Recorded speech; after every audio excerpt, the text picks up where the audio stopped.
As crowds move from Ruarangi Road onto the paddocks, one man breaks through police lines, cheered on by other protesters. Police eventually catch up with him and arrest him. That was the third arrest today, following two earlier in the morning when protesters boarded a truck to stop it entering the site.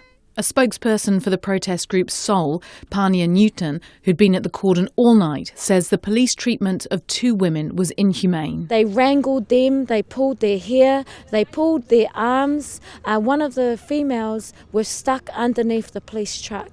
Ms Newton says she's been overwhelmed by the number of people who've turned out and says more are coming. Very proud to be from Aotearoa on a day like this, when you see people from all walks of life come to Ihumātao to defend it. And it shows too that the diversity of the people that are here shows the reach that this kaupapa has, and shows how broad it is, and that this kaupapa resonates with many people from all walks of life.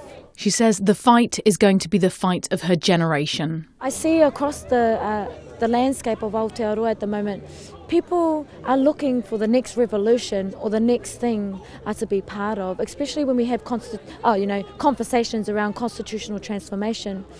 Bastion Point was the fight of the 1980s. While Ihumātao is the fight of our generation. While there were tense moments, the atmosphere has been largely peaceful. A group of children managed to scale the maunga and stayed there for about 2 hours. Meanwhile, people continue to arrive with food, supplies, and a group of teenagers handed out about 50 hot chocolates. At the police cordon at Ihumātao Quarry Road, the mood was light-hearted at times, with an impromptu Zumba class. A short while later, children from Ngā Tupawai school made their voices heard.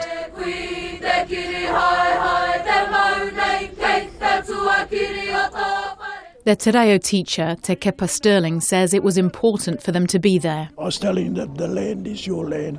This is your land and was given down to your generation. It is for you to hang on to the land. People's reasons for being at Ihumātao are varied. Graham Tipani says he has whānau connections. There's going to be lots more people coming with a lot of resources to help the protectors here and just to show support. We have lots of whakapapa connections to the whānau here, and in the old days, and then just as recently as 30 years ago, my brother married into this family, so I saw my sister on TV last night, and so we're here to support her and our family that are over here. While Zane Wedding, who spent the morning waving a flag and shouting at police, "What are you doing?" says this is not just a fight for Maori. The land here is historically valuable to not just Maori and the iwi of this place, but to the whole of New Zealand. And it's super important to Auckland too. There's just not enough of these kinds of spaces here. The rock formations that are down here, heritage things to New Zealand.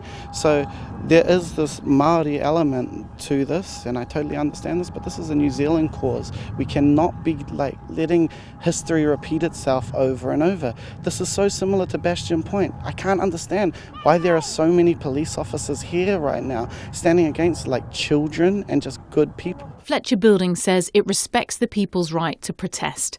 But in a statement, Chief Executive Steve Evans says Fletcher's is the rightful and legitimate owner of the land at Ruarangi Road, and they look forward to working with mana whenua to develop housing for their people and to build a new neighbourhood. They say their primary focus is on the safety of their people, of police and of those protesting. They added that they hope the protest doesn't become unsafe. The people at the cordon say the same. They're there for a peaceful protest, but don't expect them to move on anytime soon. At Ihumātao for Checkpoint, ko Joanna Mackenzie tēnei.